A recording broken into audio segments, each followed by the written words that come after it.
Hello everyone, my name is Yash. और आज हम बात करने वाले हैं इंडियन एजुकेशन सिस्टम के ऊपर। तो स्टार्ट करते हैं हम।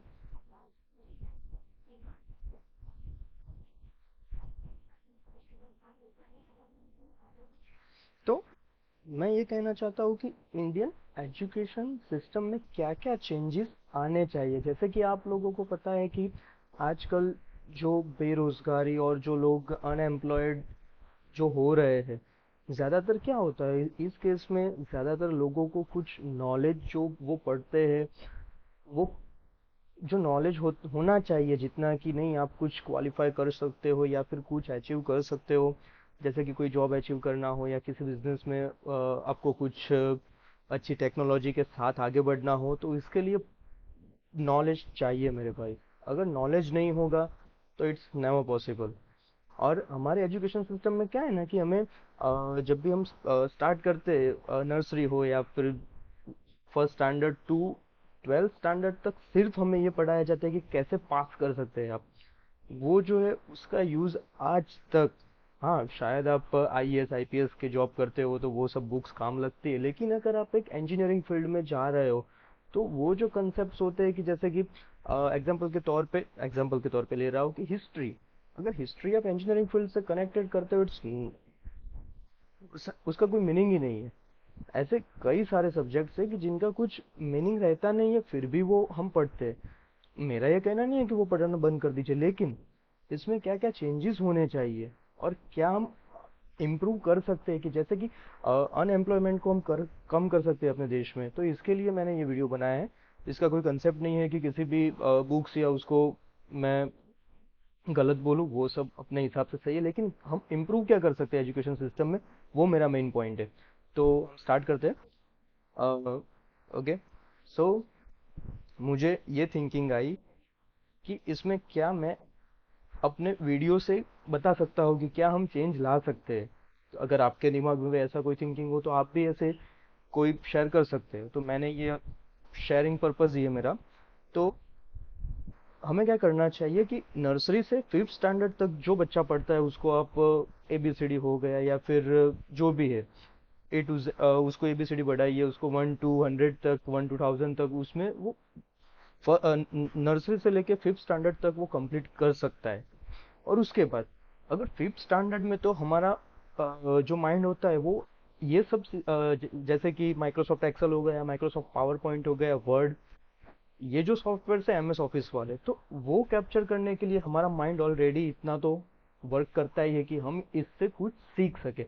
अगर जैसे कि मैं आपको बता दूं कि वर्ड में अगर हमें हेडर और फूटर ऐड करना है, तो आजकल के बीटेक वाले या फिर ऐसे कई स्टूडेंट्स होंगे कि जिनको ये पता नहीं होगा कि उसमें हेडर और फूटर कैसे ऐड करते हैं।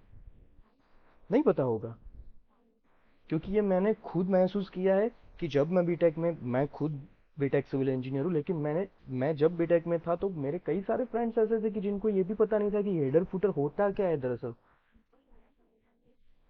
हेडर फुटर होता क्या है और इसे ऐड कैसे करते हैं, रिमूव कैसे करते हैं। अभी क्या हुआ था उस टाइम पे जो पेज नंबर्स जो आते हैं ना, वो क्या होता है फॉर्मेट में हमें जब हम थीसिस सबमिट करवाते हैं ना, तो फर्स्ट के 4-5 पेजेस में हमें रोमन जो होता है ना, उसमें नंबर देने वाले थे।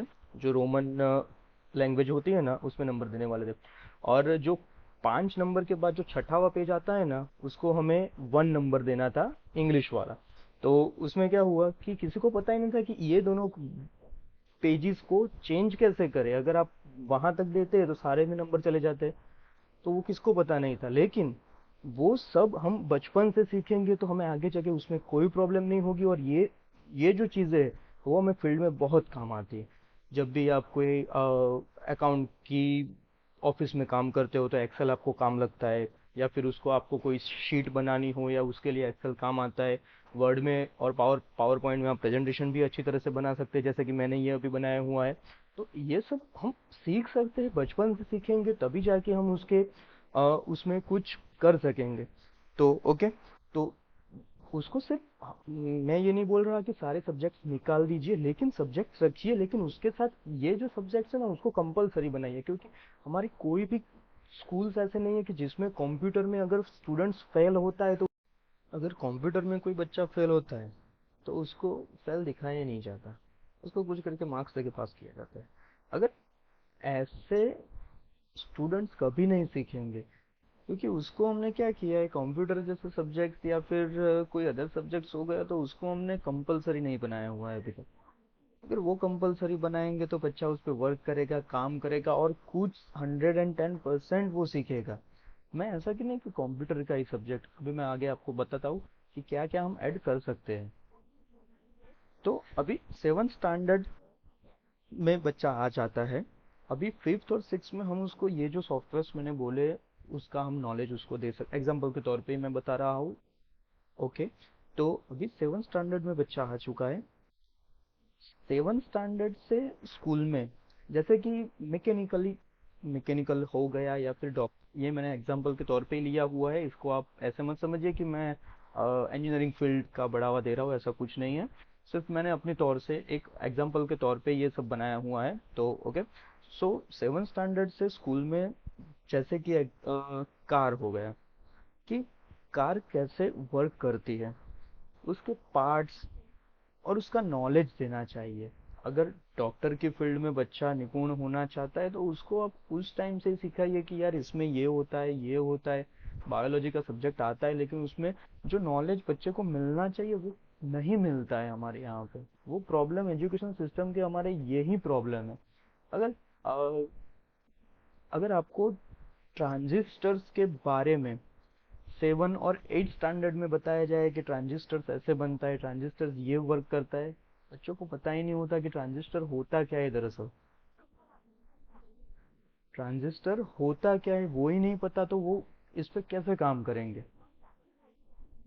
अभी आप देखिए कि 7 स्टैंडर्ड का हो गया, तो 8 स्टैंडर्ड में अगर उसको कोई कार का कोई पार्ट पसंद है कि नहीं सर मुझे इस पे वर्क करना है, तो आप उसको उस टाइप से सिलेबस में आप ऐड कर सकते हैं कि नहीं आपको कार का ये पार्ट समझाने में आएगा, या फिर आपको इस फील्ड का कोई इलेक्ट्रिकल फील्ड का हो गया तो उसका जो जो हम फील्ड में वर्क कर सकते हैं और फील्ड में हम ये सब काम लग सकता है, कुछ इस तरह से हमें सिलेबस बनाना चाहिए कि स्टूडेंट को कार के ऑयल पंप का उसको नॉलेज नहीं है तो हम उसको वो सिलेबस में देंगे कि स्टूडेंट ऑयल पंप ये काम करता है, इसका ये पर्पस होता है, ये ऐसे बनता है, इसकी प्राइस इतनी होती है, फ्यूचर में आप इस पे काम भी कर सकते हो, इसको बना भी सकते हो, तो वो सब कंसेप्ट आप सिखाइए। उसको डिटेल में ये सब बताइए कि नहीं ये ऐसे ऐसे काम करता है, ऐसे ये लगता है, ऐसे ये खुलता है, तो बच्चा ये सब सीखेगा, क्यों नहीं सीखेगा। और बचपन में जो हमारा माइंड होता है ना वो बहुत ही शार्प होता है, वो हम किसी चीज को एक बार पकड़ लेते हैं ना तो वो दिमाग में धस जाती है, कभी नहीं निकलती है। जैसे कि स्कूल में पूरा सिलेबस इसके बेस पर होना चाहिए, ऐसा मैंने लिखा हुआ है, लेकिन मैं ऐसा नहीं बोल रहा हूँ। लेकिन आप एक दो सब्जेक्ट तो ऐसे ऐड कीजिए कि अगर बच्चा 10th या 12th तक ही पढ़ता है, आगे नहीं पढ़ता है, तो इसके बेसिस पर, इसके सर्टिफिकेट्स पर वो किसी भी कंपनी में अप्लाई करेगा तो उसको एज अ 10 या 12,000 तक जॉब मिल सकती है। तो बेरोजगारी भी कम होगी हमारी, और जो रेशियो है वो बहुत अच्छा रहेगा। मेरा कहने का पर्पस सिर्फ यही है, और वो अपने एजुकेशन के बेस पर अच्छी अर्निंग कर सकता है। ये मैं ऐसे ही ऐसे ही नहीं बता रहा हूँ इसका। आपको अभी क्या है ना, अभी कोई इसको सीरियसली लेगा नहीं लेगा, लेकिन अगर ये एक सिस्टम शुरू होगा तो 110% आगे जाके इसके बहुत अच्छे रिजल्ट्स मिलेंगे। आपको हनुमान चालीसा है, अगर हनुमान चालीसा हम रोज रोज पढ़ते हैं तो वो हमको कंठस्थ से याद हो जाती है, मीन्स कि हम उसको देखे बिना भी बोल सकते हैं। तो ये क्या है, ये एक प्रैक्टिस है कि जिसे हम रोज दोहराते हैं तो वो चीज हमारे दिमाग में ठस जाती है। अभी आपको कोई भी नींद से उठा के अगर पूछेगा कि तू हनुमान चालीसा बोल, तो हम बोल सकते हैं, एग्जाम्पल की। ओके, तो हम जैसे कि इस पे हम बचपन से ही काम करेंगे तो आगे जाके हमें इसको इसमें कोई डिफिकल्टीज नहीं आएगी, इसमें कोई डिफिकल्टीज नहीं आएगी हमें। तो तो अगर एजुकेशन सिस्टम में इतने भी चेंजेस आएंगे तो उसका बेनिफिट बहुत मिलेगा स्टूडेंट्स को, क्योंकि जब आपको सब आता है तो, और अगर उसमें आप डिग्री करने चाहते हैं तो डिग्री में क्या है ना कि इतने तक तो आप सीख चुके हैं। अभी उसमें आपको क्या है ना, उसका एडवांस तक सीख चुके हैं तो उसमें आपको क्या है, अभी मास्टर होना है। तो हमें जो मास्टर स्टडीज है वो करने की जरूरत ही नहीं पड़ेगी, बाद में स्टूडेंट्स बीटेक में ही सब सीख जाएगा। एग्जाम्पल के तौर पे बता रहा हूँ कि अगर ये सब जो मैंने पॉइंट्स लिखे हैं तो अगर वो हिसाब से वो जाएगा तो उसको बीटेक में जाना पड़ेगा, तो वो बीटेक में जाके उसको कंप्लीट कर सकता है। और अगर इतना नॉलेज उसके पास होगा तो उसको कोई भी कंपनी बहुत अच्छी तरह से अच्छी सी सैलरी में जॉब देगी।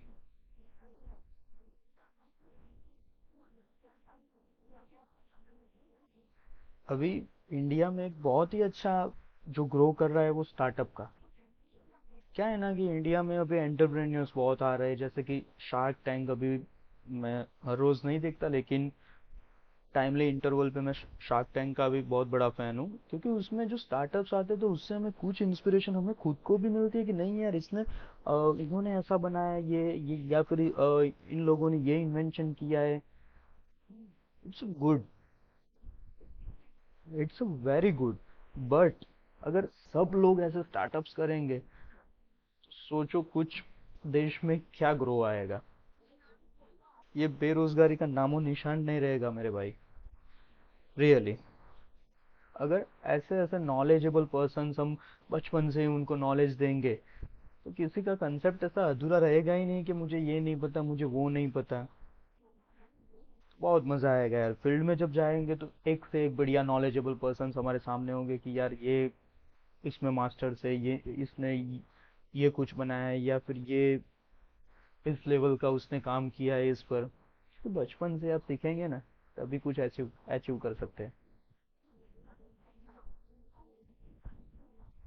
और अगर एक सिस्टम शुरू, ये जो पूरा का पूरा मैंने बताया, ऐसा एक सिस्टम शुरू हो जाएगा ना एक बार, तो इससे क्या है ना कि बच्चों को ऐसा एटमोसफियर मिल जाएगा कि नहीं यार ये पढ़ना पड़ेगा, ये सीखना पड़ेगा। और उसको ये भी नहीं पता होगा कि वो अपने फ्यूचर के लिए क्या सीख रहा है। जब भी फील्ड में उतरेगा तो उसको पता चल जाएगा कि नहीं यार, ये तो मैं सीख चुका हूँ, ये तो मुझे आता है, मैं ये कर सकता हूँ। तो ओवरऑल जितने भी स्टूडेंट्स बाहर निकलेंगे तो वो सब इतने एजुकेटेड और इतने मास्टर्स होंगे ना अपनी अपनी फील्ड में, कि इंडिया का ग्रोथ जो है ना वो बहुत बढ़ सकता है और बेरोजगारी भी खत्म होगी। बस यही विचार शेयर करने आया हूँ मैं। सो इस वीडियो को ज़्यादा से ज़्यादा शेयर करिए, इस वीडियो को अपने दोस्तों तक। मैं ऐसा नहीं बोल रहा कि आप सब्सक्राइब कर लीजिए, करना हो करो, नहीं करना हो मेरे भाई मत करो, लेकिन एक ऐसा बेस्ट सिस्टम शुरू करवाने के लिए हेल्प करो।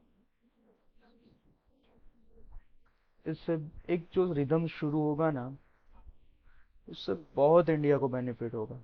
और इंडिया का बेनिफिट यानी ओवरऑल जो भी हमसे कनेक्टेड है उन सबका बेनिफिट होगा।